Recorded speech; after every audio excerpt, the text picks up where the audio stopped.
이제 시간이 다 되었으므로 다 같이 사도신경으로 신앙 고백하심으로 3월 18일 목요일 새벽 예배를 시작하도록 하겠습니다. 다 함께 사도신경으로 신앙 고백하시겠습니다. 전능하사 천지를 만드신 하나님 아버지를 내가 믿사오며 그 외아들 우리 주 예수 그리스도를 믿사오니 이는 성령으로 잉태하사 동정녀 마리아에게 나시고 본디오 빌라도에게 고난을 받으사 십자가에 못 박혀 죽으시고 장사한 지 사흘 만에 죽은 자 가운데서 다시 살아나시며 하늘에 오르사 전능하신 하나님 우편에 앉아 계시다가 저리로서 산자와 죽은 자를 심판하러 오시리라. 성령을 믿사오며 거룩한 공회와 성도가 서로 교통하는 것과 죄를 사하여 주시는 것과 몸이 다시 사는 것과 영원히 사는 것을 믿사옵나이다. 아멘. 오늘 우리에게 주시는 하나님의 말씀은 잠언 16장 8절로 15절까지의 말씀입니다. 잠언 16장 8절로 15절까지의 말씀입니다. 제가 가지고 있는 성경은 구약성경 928면에 있습니다. 잠언 16장 8절로 15절까지의 말씀입니다. 함께 한 목소리로 봉독하도록 하겠습니다. 적은 소득이 공의를 경하면 많은 소득이 불의를 겸한 것보다 나으니라. 사람이 마음으로 자기의 길을 계획할지라도 그의 걸음을 인도하시는 이는 여호와시니라. 하나님의 말씀이 왕의 입술에 있은즉 재판할 때에 그의 입이 그르치지 아니하리라. 공평한 저울과 접시 저울은 여호와의 것이요 주머니 속의 저울추도 다 그가 지으신 것이니라. 악을 행하는 것은 왕들이 미워할 바니 이는 그 보좌가 공의로 말미암아 굳게 섬이니라. 의로운 입술은 왕들이 기뻐하는 것이요 정직하게 말하는 자는 그들의 사랑을 입느니라. 왕의 진노는 죽음의 사자들과 같아도 지혜로운 사람은 그것을 쉬게 하리라. 왕의 희색은 생명을 뜻하나니 그의 은택이 늦은 비를 내리는 구름과 같으니라. 아멘. 성도 여러분, 오늘은 잠언의 46번째 시간입니다.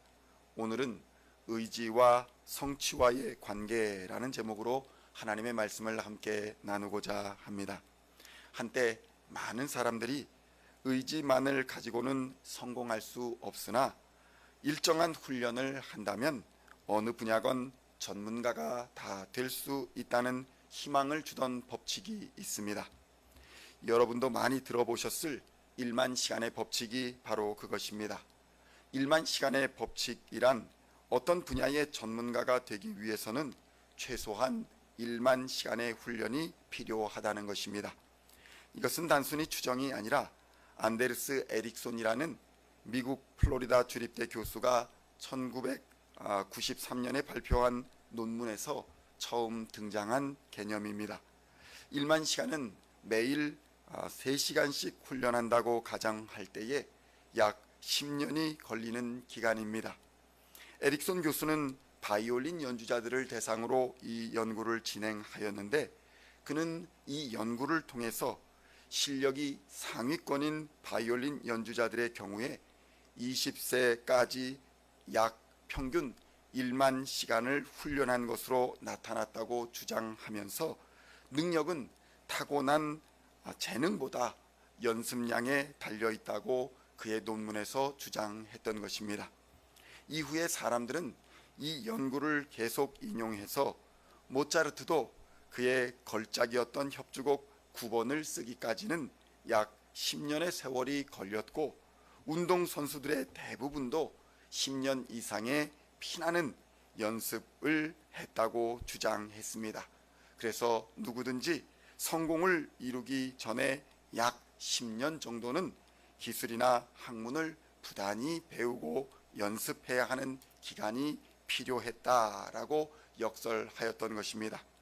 이 주제가 어느 정도 정확성이 있는가의 여부는 논외로 하더라도 누구든지 노력하면 성공할 수 있다라는 이런 희망과 더불어서 성공하지 못하는 것은 개인이 노력하지 않았기 때문이다 라는 식의 성공의 책임을 개인에게 전가시킬 수 있는 그러한 위험성도 보여주었던 것입니다. 시간이 지나면서 획기적이다라고 생각했던 이 이론도 후속 연구들에 의하여 반드시 그렇지 않다는 반박에 직면하게 되었습니다. 이후에 진행된 논문들에 의하면 1만 시간의 노력으로 최고의 경지에 다다른 사람은 분야별로 보면 체스 분야가 34% 정도, 음악 분야는 29% 정도에 불과했던 것이었기 때문입니다. 그 외에 더욱 많은 사람들이 피나는 노력보다는 지능이나 성격, 유전자와 또 연습을 시작한 연령 등의 복합적인 요인들이 복합적으로 작용하여서 최고의 경지에 이르게 되었다라는 것이 밝혀졌기 때문입니다. 그렇다면 성경은 의지하는 것과 성취하는 것과의 상관관계를 어떻게 설명하고 있을까요? 잠언 16장 9절의 말씀입니다. 사람이 마음으로 자기의 길을 계획할지라도 그의 걸음을 인도하시는 이는 여호와시니라. 아멘. 성경은 말씀합니다. 사람이 계획을 아무리 잘 세우고 시간을 투자하여 열심히 노력한다 할지라도 그 걸음을 인도하여 가시는 이는 하나님이다 라고 확정짓고 있는 것입니다. 사람이 최선을 다해 계획하고 노력하는 것이 의미 없다라는 말을 하는 것이 아닙니다. 그것의 성취 여부는 우리가 흔히 세상 말로 예측 불가능한 변수라고 부를 수 있는 하나님의 섭리와 경륜이 있어야 한다는 것이 이 말씀의 본질인 것입니다. 이것은 흔히 에디슨이 말한 명언을 해석하는 관점과도 비교될 수 있습니다. 토머스 에디슨은 천재는 99%의 노력에 1%의 영감으로 이루어진다라는 말을 남겼다고 전해집니다. 사람들은 이 말을 보고 흔히 99%의 노력을 하면 누구나 다 위대해질 수 있다라는 의미로 해석하기도 합니다. 그러나 진정으로 에디슨이 말하고자 했던 의미는 아무리 99%의 노력을 한다고 할지라도 마지막 1%의 영감이 없다면 절대로 천재의 위대함은 보여줄 수 없다는 것이었습니다.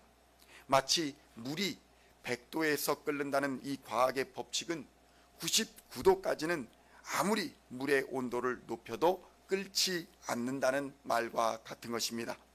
물론 기압과 같은 여러 가지 변수의 요소들이 있겠지만 일반적으로는 마지막 1도에서 끓는 물과 끓지 않는 물이 결정되는 것, 그것이 99와 100의 차이를 말한다는 것입니다.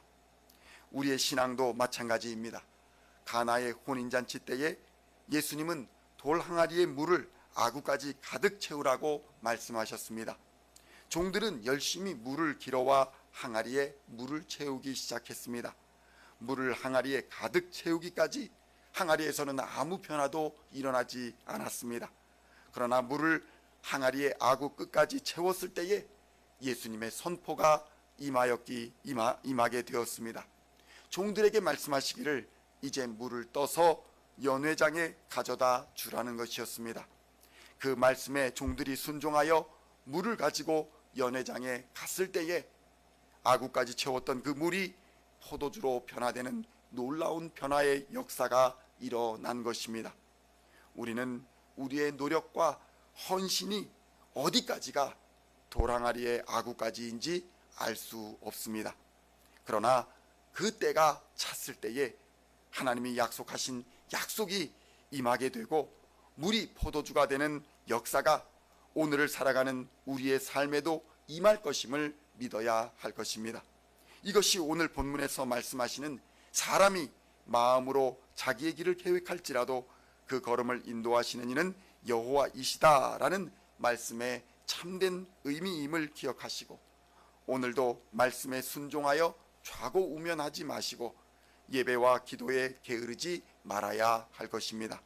그리하여 항상 기뻐하고 쉬지 말고 기도하며 범사에 감사하는 우리 시온의 성도님들이 다 되어 하나님의 때가 이르렀을 때에 하나님이 역사하시는 교회와 하나님이 역사하시는 가정의 부흥, 그리고 생명의 면류관의 기쁨, 잃어버린 자를 찾아 구원하는 하늘의 기쁨을 맛보는 저와 여러분이 다 되시기를 우리 주 예수님의 이름으로 간절히 축원드립니다. 기도하시겠습니다. 살아계시고 지금 우리에게 임재하여 주시고 충만케 하여 주시는 하나님 아버지 감사합니다.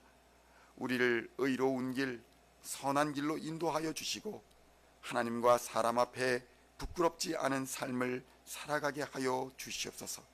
최선을 다한 삶이 헛되지 않게 하시며 때를 따라 응답하여 약속을 이루어 주시는 우리 주 예수님을 기대하며 살아가게 하여 주시옵소서. 오늘을 인도하여 주시는 우리 주 예수 그리스도의 이름으로 간절히 기도하옵나이다. 아멘.